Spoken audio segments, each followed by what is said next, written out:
He pretty much just raped me, Right away. pretty much.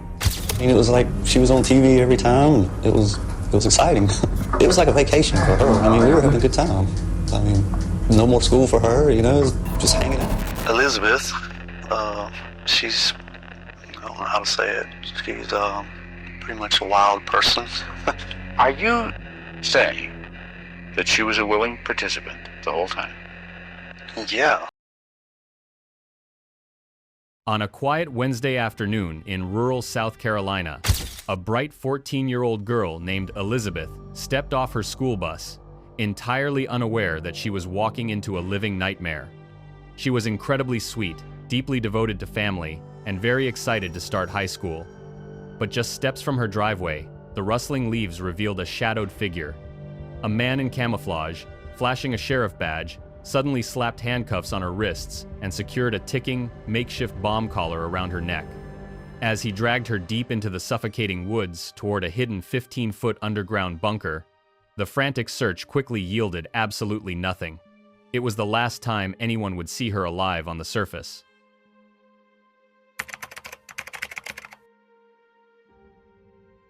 Lugoff, South Carolina, was the kind of tight-knit, rural community where everyone knew their neighbors and locked doors seemed more like a suggestion than a necessity. In the heart of this quiet town lived 14-year-old Elizabeth, affectionately known to her loved ones as Lizzie. She was a bright, deeply family-oriented teenager who radiated warmth and possessed a heart full of compassion.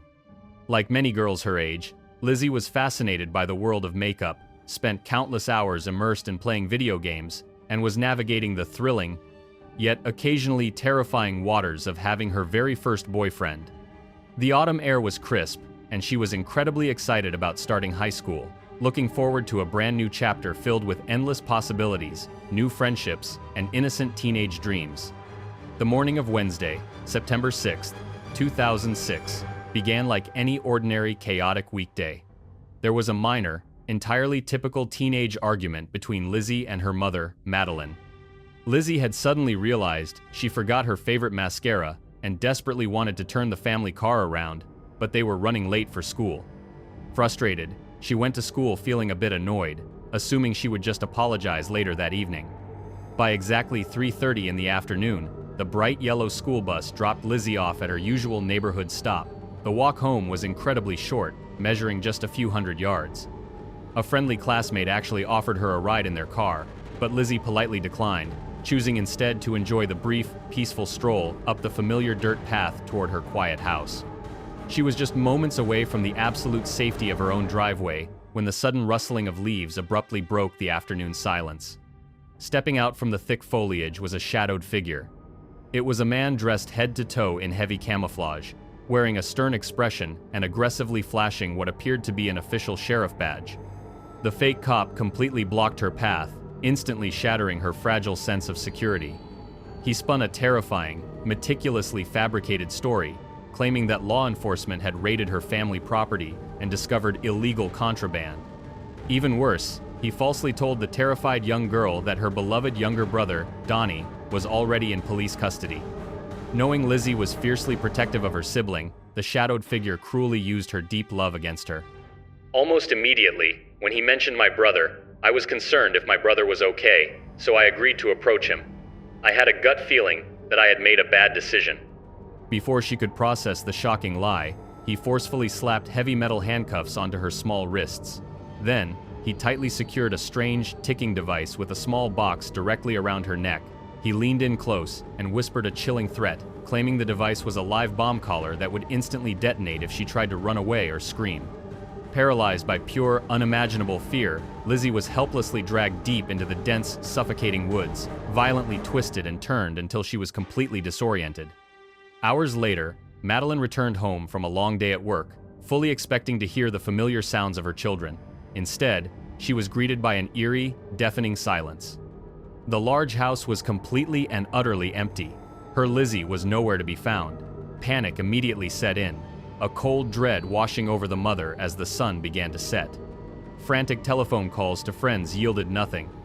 The creeping realization that her sweet daughter had vanished into thin air prompted the trembling mother to dial 911, begging authorities for help as the darkest night of their lives began.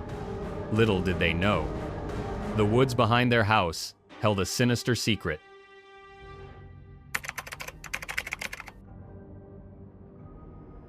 Deep within the labyrinth of the dense, isolated woods, the shadowed figure finally stopped marching. He brushed away a thick layer of dead leaves and scattered debris on the forest floor, revealing a heavily camouflaged wooden trapdoor. He forced the terrified 14-year-old girl to climb down a crude, unstable ladder into a pitch-black hole, plunging 15 feet beneath the surface of the earth. The underground bunker was a damp, filthy, and claustrophobic nightmare. The air was incredibly stale, smelling intensely of moist soil and pure dread. Once they reached the bottom of the horrific pit, her captor ruthlessly stripped her of her clothing, leaving her completely vulnerable and freezing in the dark. He then took a heavy metal chain, wrapping it tightly around her fragile neck like a collar, and secured it to a makeshift wooden bed using a solid steel padlock. For the next 10 days, Lizzie was trapped in a literal hell. The monstrous man subjected her to unspeakable horrors, violently attacking her boundaries continuously, forcing himself upon her between 2 to 5 times every single day. She was entirely at his mercy in that suffocating tomb. Whenever she showed even the slightest hint of resistance or shed a tear of desperation, he quickly escalated his terrifying intimidation tactics. He would aggressively brandish a crackling, high-voltage taser, bringing it dangerously close to her skin to ensure her absolute compliance. Other times, he would coldly press the cold steel barrel of a loaded handgun directly against her trembling temple, promising to end her life if she dared to disobey his sick commands. She was chained, broken, and living in a state of constant, paralyzing terror, praying endlessly for a miracle to save her. Meanwhile, up on the surface, a massive, desperate search operation was rapidly unfolding. Local law enforcement officers, highly trained tracking dogs, and loud helicopters swarmed the quiet rural town. Initially, some skeptical police investigators theorized that the missing teenager was merely a rebellious runaway who had fled on her own accord. However, Madeline and her family furiously rejected this deeply insulting assumption, insisting that their sweet girl would never abandon her loved ones. The diligent detectives began interrogating everyone in her immediate circle, leaving absolutely no stone unturned. They intensely questioned her young boyfriend, Nath, thoroughly verifying his whereabouts on that dreadful Wednesday afternoon. They also carefully interviewed all the young classmates who had ridden the heavy bus with her that day. Very quickly, both the boyfriend and the terrified friends were officially cleared of any criminal involvement, leaving the frustrated authorities with absolutely zero solid leads and a truly terrifying mystery. The most agonizing moments for the captive teenager occurred when hope felt agonizingly close. Buried deep underground, Lizzie could vividly hear the rhythmic, thunderous chopping of search and rescue helicopter blades circling directly overhead. Sometimes, the heavy footsteps of the dedicated volunteer searchers would literally crunch the dry leaves and broken twigs right above the hidden wooden trapdoor of her prison. I could actually see their shadows walking across the door above me, and I'm just sitting there, right above me. Her terrified heart would pound wildly against her fragile ribs, desperate to finally scream out loud for any salvation. But every single time the rescue party drew dangerously near, the ruthless captor would forcefully clamp his large, dirty right hand over her mouth. He would press his loaded gun hard against her skull, whispering chilling threats that he would kill her instantly if she made even just a single sound. I am curious, how would you feel if this happened to someone you love? Hearing the search party right above you, but being totally unable to make a sound. Deep within the suffocating darkness of the underground bunker, the terrified 14-year-old girl reached a terrifying breaking point.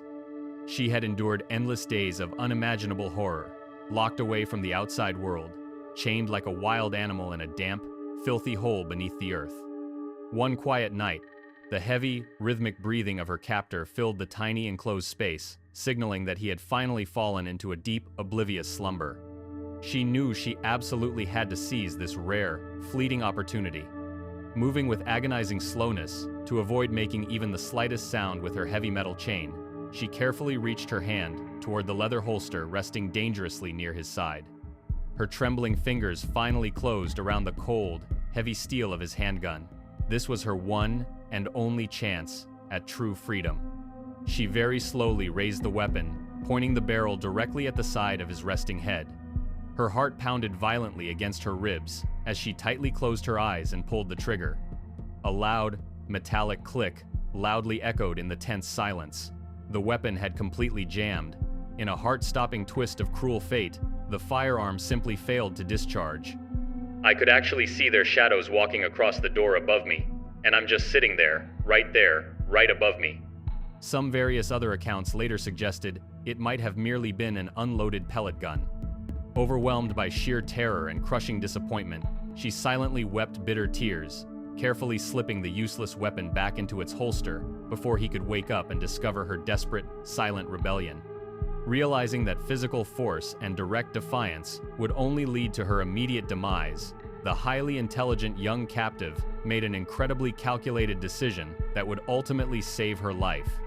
She completely shifted her entire daily strategy, employing a masterful, sustained display of reverse psychology against her kidnapper. Instead of constantly fighting him, she began to pretend that she was actually developing a genuine emotional connection with the very monster holding her hostage. She repeatedly forced herself to act entirely compliant, meticulously burying her absolute, burning hatred deep inside her soul. She started calling him affectionate pet names like baby, and even forced herself to verbally utter fake words of love and everlasting devotion. The dangerous captor, fueled entirely by his own twisted, narcissistic delusions, actually began to wholeheartedly believe her brilliant theatrical performance. His extremely hardened, paranoid guard slowly began to drop. Because of her truly flawless psychological manipulation, the agonizing conditions of her dark captivity slightly improved. Convinced that she would no longer attempt to run away, the shadowed figure began removing the heavy, painful chain from around her neck during the dark night, allowing her to finally try sleeping without the cold metal painfully biting into her bruised skin. He even unexpectedly granted her the unthinkable privilege of leaving the dreadful bunker for brief, heavily supervised moments outside. Under his watchful eye, she was permitted to climb the rickety wooden ladder and stand on the forest floor, breathing in the crisp, fresh autumn air and feeling the gentle breeze against her face. She played the role of the devoted companion flawlessly, ensuring he felt completely in control while she secretly plotted her next move. What struck me the most was the sheer brilliance of this 14-year-old girl. In the face of pure, unimaginable evil, she did not just panic, she adapted. She managed to completely outsmart a seasoned predator by playing a high-stakes psychological game, securing her very own survival. But what no one knew was, her ultimate weapon was not a gun. It was his own cell phone. During those terrifying days trapped beneath the cold earth, the highly observant teenager noticed a critical detail that would ultimately change her fate forever. She watched carefully as her captor pulled out a glowing cell phone to send casual text messages to his girlfriend on the outside. Knowing that this small, illuminated device was her only tether to the world above, she formulated a brilliant plan. To avoid raising any suspicion, she casually asked if she could borrow his phone to play the classic mobile game Snake. Because she had spent days flawlessly manipulating his fragile ego and building a false sense of trust, he actually handed it over without a second thought. He became entirely accustomed to seeing her idly pressing the small plastic buttons, truly believing she was simply a bored teenager seeking simple entertainment in the dark. But she was definitely not just playing a simple game. Late at night, while the monstrous man slept heavily beside her, she began her incredibly dangerous, high-stakes mission. With trembling fingers and a racing heart, she secretly navigated away from the game screen and frantically began typing a desperate text message to her mother. The suffocating underground bunker was buried far too deep to receive a reliable cellular signal. She had to repeatedly press the send button, lifting the phone as high as she possibly could toward the camouflaged wooden trapdoor, silently praying for just a single bar of service. The tension in that tiny space was absolutely unbearable. Every single time the sleeping captor shifted his weight or let out a loud snore, her heart would leap into her throat. In a sheer panic, she would immediately delete the drafted message, switch rapidly back to the Snake game, and hold her breath, pretending to be deeply engrossed in the digital snake moving across the tiny screen. Night after agonizing night, her courageous efforts repeatedly failed. The phone simply refused to connect to any nearby towers. However, on Wednesday, September 13th, 2006, exactly 1 week after she had mysteriously vanished, a miraculous breakthrough finally occurred. As she bravely held the glowing device up near the bunker ceiling, a very faint signal suddenly registered. She quickly hit the send button one last time. The fateful message successfully transmitted through the cool autumn air. The text read exactly like this: "Hey Mom, it's Lizzie. I'm in a hole in the ground near Charm Hill. Get the police. He has bombs hidden." That specific spelling of her name, using only one letter Z, was an incredibly crucial detail. It was a unique, deeply personal family identifier that proved beyond any shadow of a doubt that the desperate message was authentically from their missing daughter, and definitely not some cruel hoax invented by a twisted prankster. This undeniable proof completely shifted the entire direction of the massive ongoing investigation. Back at home, the exhausted mother was sitting in her living room, feeling completely shattered by endless grief. When her phone suddenly chimed, she slowly looked down at the brightly lit screen. Seeing those precise words instantly sent massive shockwaves through her body. She immediately knew her sweet girl was still fighting hard to stay alive. A glimmer of pure hope had finally pierced through the overwhelming darkness. The terrifying, agonizing silence had been brilliantly broken by the incredible bravery of a trapped young girl who refused to give up. Her sheer determination to survive was truly unparalleled in every way. Drop your take in the comments. Can you imagine the mother's reaction seeing that text after days of agonizing silence? As soon as the desperate text message illuminated Madeline's screen, she immediately alerted the authorities. The dedicated local deputies, now working alongside elite investigators from the United States Marshals Service, quickly mobilized. They possessed a highly critical piece of digital evidence: the incoming phone number. Wasting absolutely no time, the specialized tracking teams immediately pinged the cellular tower connection. The digital data bounced back, highlighting a specific geographic radius near the Charm Hill vicinity, matching the exact location the courageous teenager had typed in her message. The authorities quickly traced the registered owner of the mobile device. At that precise moment, the faceless monster holding the young girl captive finally had a name. He was 36-year-old Vincent Shoaf. The revelation of his identity sent massive shockwaves of pure outrage through the entire sheriff department. Vincent Shoaf was definitely not some random, unknown drifter passing through town. He was a highly dangerous local fugitive who had been actively on the run from the law for an entire year. 12 months prior to this kidnapping, authorities had issued a severe arrest warrant for him following horrific, unspeakable crimes committed against his own girlfriend's 12-year-old daughter. Law enforcement had repeatedly attempted to capture him, visiting his dilapidated trailer home on multiple occasions, but he had seemingly vanished into thin air every single time they desperately tried to bring him into custody. Armed with his name and a verified address, heavily armed tactical teams immediately raided his residence. When they breached the perimeter and searched the inside of the messy trailer, they finally discovered exactly how the cunning fugitive had evaded capture for so long. Hidden perfectly beneath the floorboards was a secret, custom-built trapdoor. Whenever deputies had knocked on his front door in the past, he would simply slip down through the hidden hatch, conceal himself in the dark crawl space beneath the trailer, and quietly escape into the dense surrounding forest. Scouring the heavily wooded property directly behind his residence, the search teams made an even more chilling discovery. They found multiple other underground bunkers that he had meticulously excavated and camouflaged over the years. The investigators nervously cracked open the heavy wooden lids, shining their bright tactical flashlights into the deep dark holes, desperately praying to find the missing 14-year-old girl. However, every single bunker they uncovered near his trailer was completely empty. Lizzie was not there. The horrifying realization settled over the frustrated investigators. He had an unknown number of these hidden underground prisons scattered throughout the massive, sprawling wilderness of the entire county. The densely packed pine forest was incredibly vast, and manually searching every single inch of the uneven terrain for another hidden trapdoor was a virtually impossible, monumental task. They finally knew exactly who the ruthless kidnapper was. They fully understood his highly terrifying behavioral pattern of digging deep holes, but they still possessed absolutely no clear idea regarding the specific location where he was currently keeping his young, innocent victim. The tension within the command center reached an absolute boiling point as evening rapidly approached the isolated rural community. Every passing minute meant more unimaginable danger for the trapped girl. The exhausted and highly dedicated detectives paced the crowded room, desperately trying to formulate a rapid strategy to locate the remaining bunkers before the violent monster decided to permanently eliminate his helpless hostage. They absolutely needed a bold, highly unconventional move to finally flush him out of hiding. The horrifying truth is, the clock was ticking, and the police made a decision that could have gotten Elizabeth killed instantly.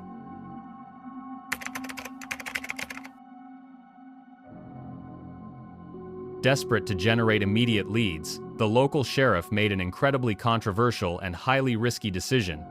Without privately notifying the terrified family first, the authorities completely released all the sensitive information directly to the press. They broadcast the exact contents of the secret text message across all the local television networks and officially named 36-year-old Vincent Filio as their prime suspect. It was a massive, unprecedented gamble. The police heavily relied on the desperate hope that someone in the community would instantly spot the fugitive, but they completely risked angering the unpredictable monster while he still held the innocent teenager securely captive underground in his dark prison. Deep beneath the forest floor, the claustrophobic bunker was dimly lit by the flickering glow of a small, battery-operated television set. Vincent and 14-year-old Lizzie were sitting together, watching the evening news just like they did every single night.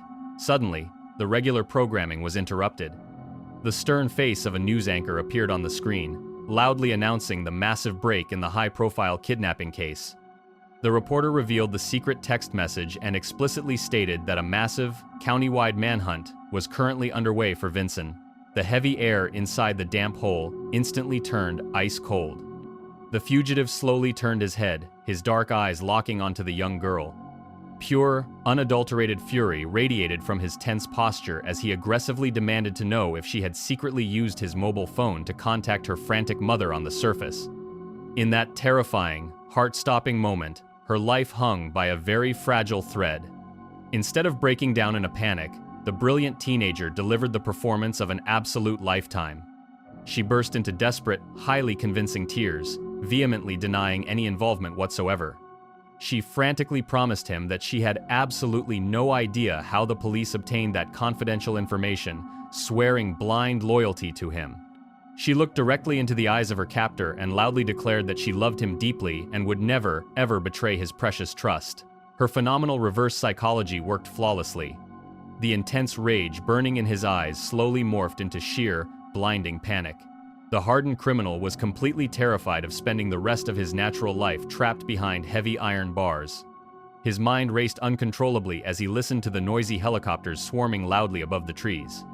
Trembling with absolute fear, the frantic man turned to his young captive and desperately asked her what he should do next to avoid being captured by the police.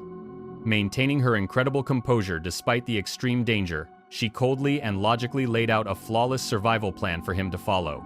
She strongly urged him to quickly pack his essential supplies and immediately flee the area to save his own life before it was too late. She promised that she would stay behind, wait for the perfect moment to successfully escape, and then secretly reunite with him later on the run. He actually believed every single word spoken by the astonishingly brave 14-year-old girl. He quickly packed a small green bag, gave her a tight, lingering hug goodbye, climbed up the rickety wooden ladder, and finally completely vanished into the dark, silent woods. Left completely alone, Lizzie wisely locked the heavy trapdoor from the inside and stayed in the bunker until dawn, absolutely terrified of triggering the hidden explosives he claimed surrounded the entire area. I gotta be honest with you. Manipulating a seasoned predator into abandoning his own bunker takes a level of courage I can't even comprehend. When the golden rays of dawn finally broke on the morning of September 16th, the brave teenager realized her terrifying ordeal was almost over. Trembling with anticipation, she slowly climbed up the rickety wooden ladder and pushed open the heavy camouflage door. For the first time in 10 agonizing days, she felt the warm sunlight on her face. Remembering his chilling threats about hidden explosives surrounding the trapdoor, she bravely decided to stand perfectly still on the dirt floor. Gathering every single ounce of strength left in her frail body, she let out a piercing, desperate scream for help. Through the dense trees, Captain Dave Tomley heard the faint sound of a young girl crying out. Recognizing the desperate cry of a frightened child, he immediately sprinted toward the noise, with his heart pounding wildly inside his chest. When he finally broke through the thick green foliage and saw her standing alone in the clearing, pure, unadulterated relief completely washed over him and the rest of his search team. He rushed forward and wrapped her in a massive, comforting hug, assuring her that she was finally safe. She was immediately rushed to the local hospital, where she fell into the desperately waiting arms of her sobbing parents, completing an incredibly emotional family reunion. And then the chase was on. Vincent Filliau was still out there. Just a few short hours later, during the early morning darkness, a terrified woman called the local police to report a frantic man attempting to hijack her vehicle using a large hunting knife.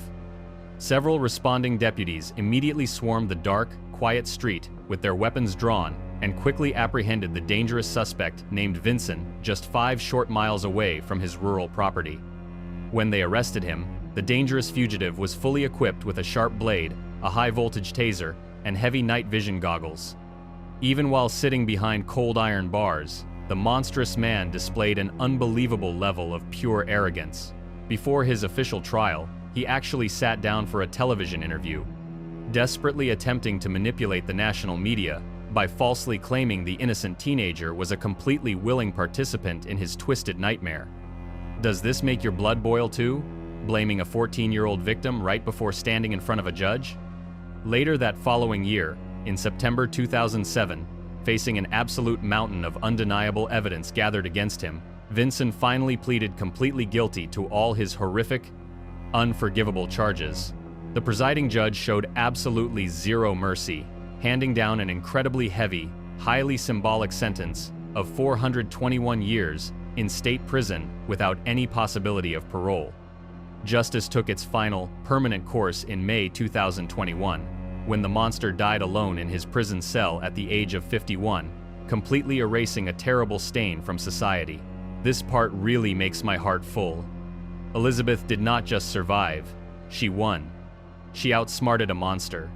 Today, the incredibly resilient survivor is a wonderful, loving mother and a highly dedicated dental assistant, currently living a remarkably peaceful, productive, and truly happy daily life, surrounded by her supportive family. While the lingering shadows of her past will always remain, she successfully overcame the immense darkness. Finally, after years of pain, justice was served, and the family could begin to heal. What do you guys think? Does this ending bring you any sense of relief? I will definitely keep digging if there is more information to uncover. Thanks so much for watching and for all the comments. You guys make this worth it.